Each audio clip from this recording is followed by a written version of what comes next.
Estudiantes de segundo grado de secundaria, sean bienvenidas y bienvenidos a una sesión más de la asignatura de Historia. Esperamos que en estos días estén aprovechando la oportunidad de estudiar en esta nueva modalidad que les ofrece Aprende en Casa. Tengan listos pluma y papel para que anoten todas sus ideas y reflexiones y para que realicen las actividades que les indicaremos más adelante. Asimismo, tengan lista su carpeta de experiencias. Recuerden que en ella deberán integrar sus anotaciones y actividades para que puedan compartirlas con su docente, compañeras y compañeros cuando regresen a su escuela. En esta sesión identificarán las características de los últimos años del virreinato de la Nueva España, previos al inicio de la Guerra de Independencia.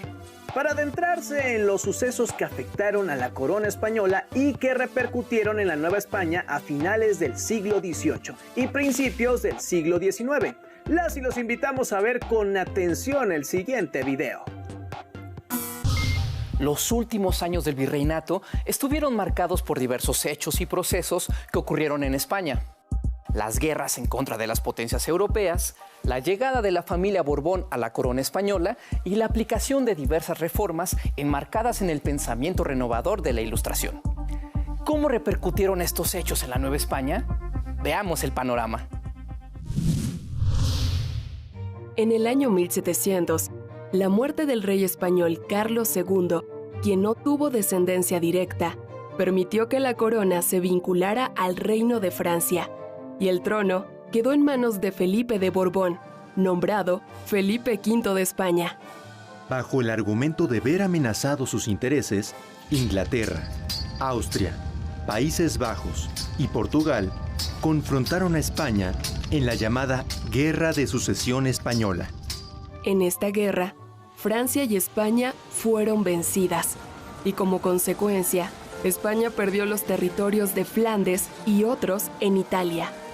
La economía española quedó afectada y se agudizó en la segunda mitad del siglo XVIII y principios del siglo XIX, cuando España se enfrascó en otras guerras. Para recuperar su economía y poder político, España implementó una serie de reformas político-administrativas en su imperio, que tendían a centralizar el poder. Estas reformas se vieron influenciadas por las ideas de la Ilustración y propiciaron el surgimiento del despotismo ilustrado. A estas medidas se les llamó reformas borbónicas. Las inició Felipe V y las continuó con mayor contundencia su sucesor, Carlos III.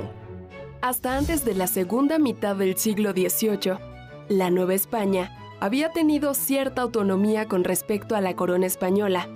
Entre otras cosas, se compraban los cargos públicos, los funcionarios imponían tributos, se protegían los monopolios y se evadían los pagos a la corona. Las reformas borbónicas en la Nueva España buscaron la creación de un nuevo Estado, restarles derechos a las corporaciones, mejorar la recaudación de impuestos y un mayor control político y económico, tanto en España como en sus colonias. El encargado de impulsarlas en la Nueva España fue el visitador José de Gálvez, quien llegó de España en 1765.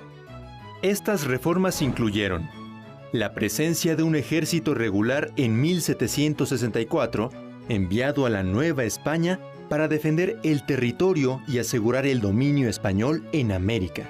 La expulsión de los jesuitas, por su influencia en la educación de los criollos y por cuestionar la autoridad del rey. El decreto de libre comercio. El establecimiento de intendencias, que fueron nuevas formas de división territorial en la Nueva España que redujeron el poder del virrey. La consolidación de vales reales para obtener recursos por parte de la Iglesia. Las reformas provocaron inconformidad entre los criollos de la Nueva España, al no permitirles acceder a los cargos de poder tal y como lo hacían los españoles. Aunado a esto, se difundieron las ideas ilustradas, entre ellas el uso de la razón como método explicativo, la libertad e igualdad, el principio de una nueva forma de gobierno con división de poderes y la modernización de las instituciones, sin dejar de lado el sentimiento de pertenencia e identidad por parte de los criollos. A este descontento criollo se sumó el malestar generado cuando Francia invadió España, imponiendo en 1808 como rey de la corona española a José I, hermano de Napoleón Bonaparte. Todo esto motivó a que los criollos retiraran su lealtad a la corona española y se organizaran para recuperar el poder, apelando al argumento de que la soberanía recaía sobre el reino y no sobre el monarca. Aunque no lo lograron, continuaron reuniéndose clandestinamente. En este proceso, dos conspiraciones fueron notables: la de Valladolid en 1808 y la de Querétaro en 1810, en la cual fueron descubiertos y por ello obligados a adelantar el movimiento de independencia. Las guerras que enfrentó España, la imposición de las reformas borbónicas y las ideas de la Ilustración motivaron a los criollos a iniciar el movimiento de independencia. ¿De qué manera las reformas borbónicas cambiaron la organización de la Nueva España?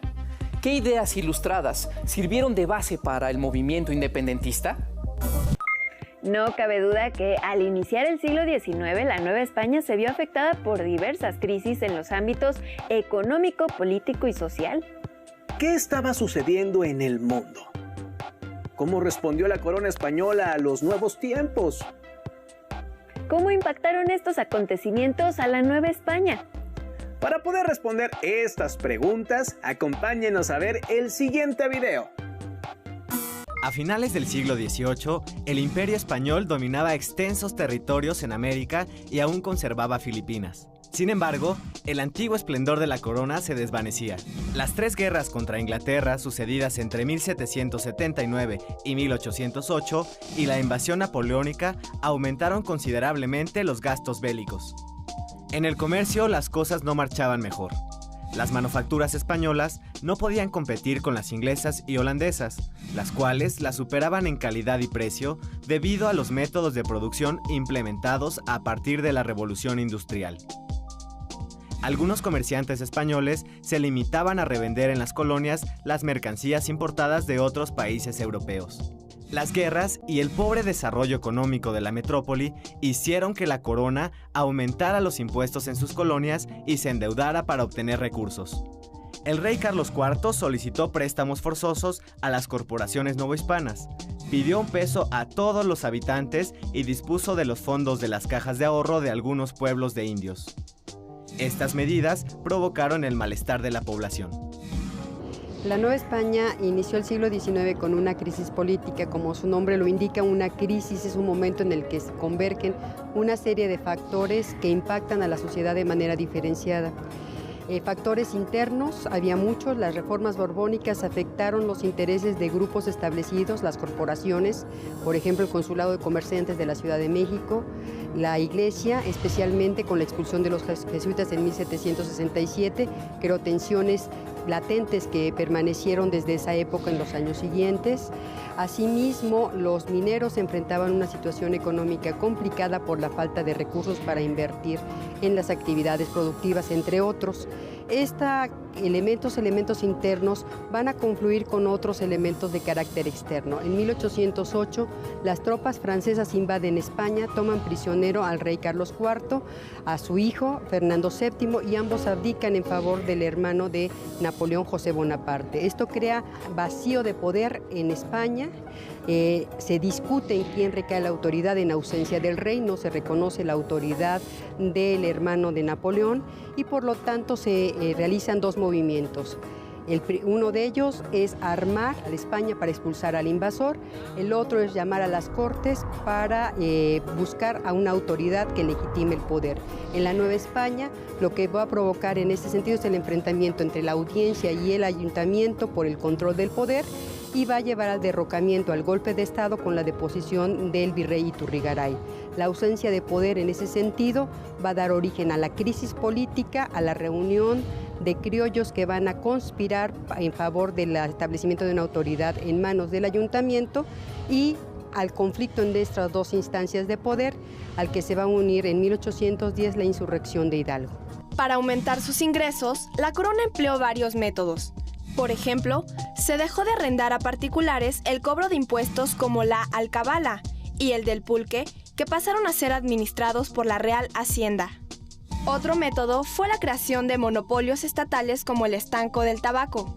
Comenzó controlando la producción y venta del tabaco en rama, señalando los lugares en donde se podía cultivar y fijando su precio.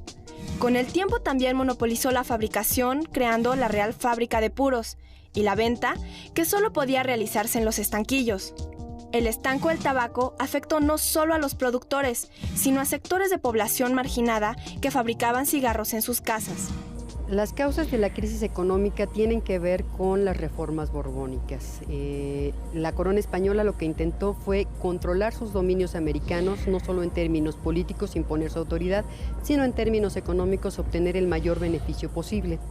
Para hacer esto tuvo que establecer una serie de medidas de carácter económico, una reforma fiscal que implicó la implementación de nuevos impuestos sobre los naipes, la sal, el papel sellado, pero además de esto la creación de estancos o monopolios de la corona que permitían, por un lado, que la corona obtuviera mayores ingresos sobre ciertas actividades que le eran muy importantes y que le reportaban el mayor beneficio. Esto permitió que la corona recuperara millones de pesos en plata de la época muy importantes que servían para pagar todos los gastos de administración de la burocracia en España. ¿Qué significó para la Nueva España?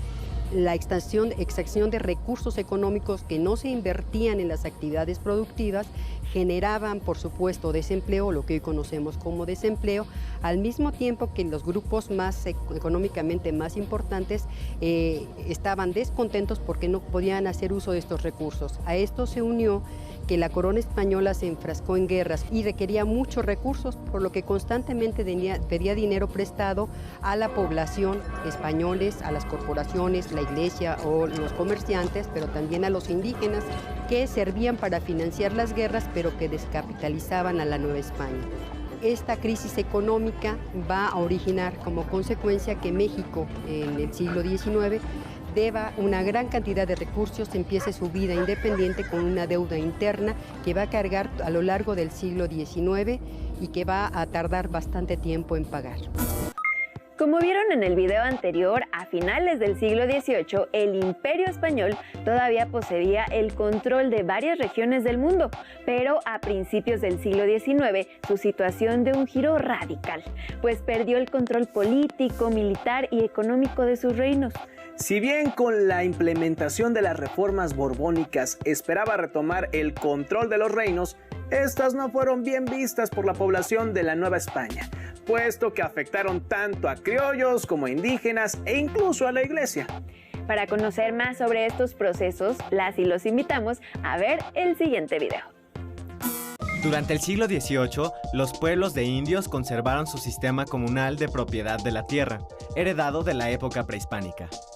Sin embargo, el crecimiento de la población y el incremento en el número de haciendas aumentó la demanda de tierras, afectando principalmente a las de las comunidades indígenas. Las reformas borbónicas impulsaron el arrendamiento de las tierras comunales con el objetivo de aumentar la producción agrícola. También promovieron el reparto individual para restar poder a la propiedad comunal. Cuando los pueblos perdían sus tierras, la comunidad se desintegraba y algunos de sus miembros formaron parte de los indios vagos de las ciudades. La corona española, al igual que quiso controlar a los funcionarios más importantes, de la igual manera que quiso tener el mayor beneficio posible a través de las reformas, en el afán de control de la población en general, asumió el establecimiento de colegios, de institutos, que permitieron un gran desarrollo del pensamiento ilustrado. El movimiento de la ilustración, el nombre de criollos ilustrados, tiene que ver con el desarrollo de, por ejemplo, la Academia de San Carlos. Los criollos se debatían buscando el reconocimiento de los peninsulares en el sentido de que eran capaces para gobernar y que tenían todos los conocimientos para hacerlo, que va a permitir la presentación de bibliotecas enormes, pero también el desarrollo científico y el conocimiento científico de la minería. Evidentemente, en términos de la educación, Estamos hablando de una educación elitista que no llegaba a la mayoría de la población.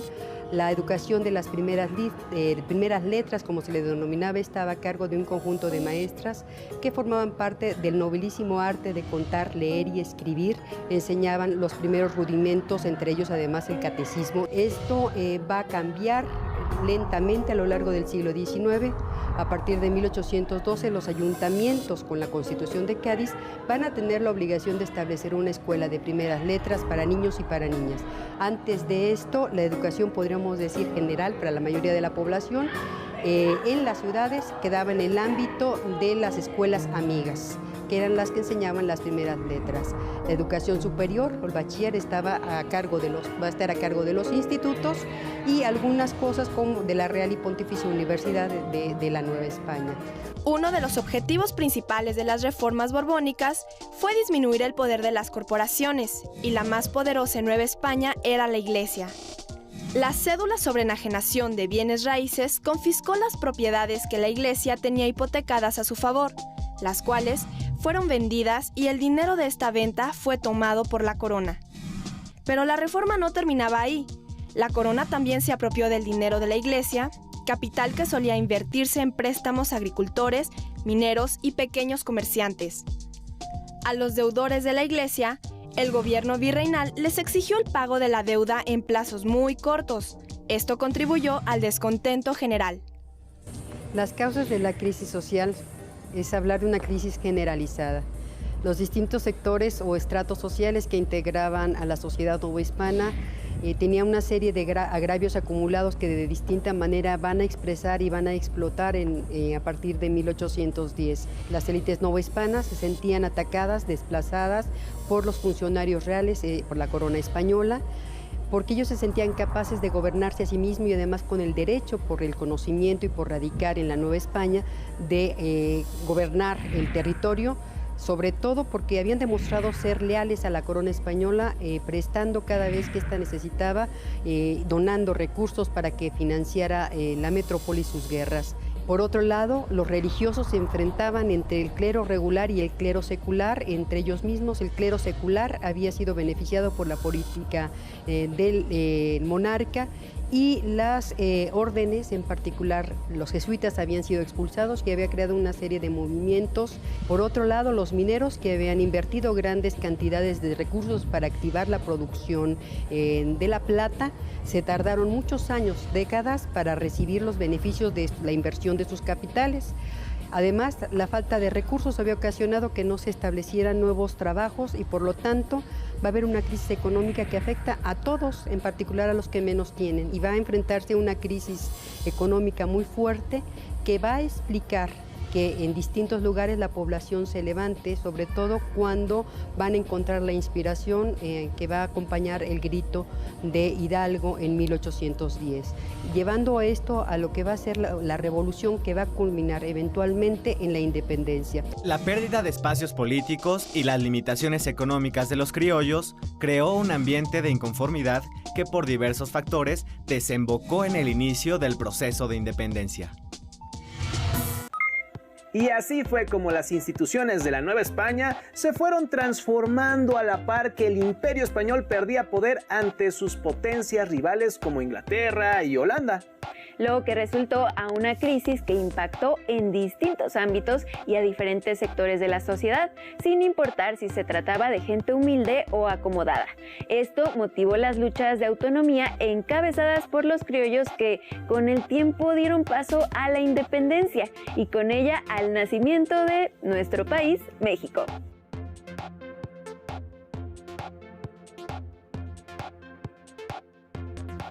A partir de lo que han visto en esta sesión, escriban 3 características de los últimos años del virreinato de la Nueva España antes de su independencia.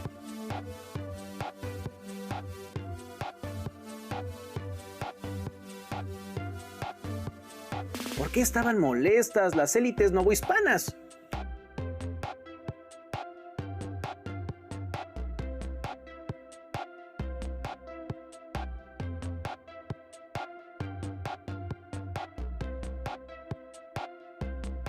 Anoten sus respuestas e intégrenlas a su carpeta de experiencias para que puedan compartirlas con su docente, compañeras y compañeros cuando regresen a la escuela. Si tienen oportunidad de leer el libro La Nueva España, del historiador Antonio Rubial, podrán conocer más sobre los últimos años de esta etapa en la historia de nuestro país. Bueno, pues con esto llegamos al final de esta sesión. Por ahora nos despedimos, pero nos seguiremos viendo y escuchando a través de la programación de Aprende en Casa. No olviden fomentar la paciencia y el trabajo colaborativo en sus hogares. Verán que muy pronto regresarán a sus actividades cotidianas. ¡Hasta la próxima!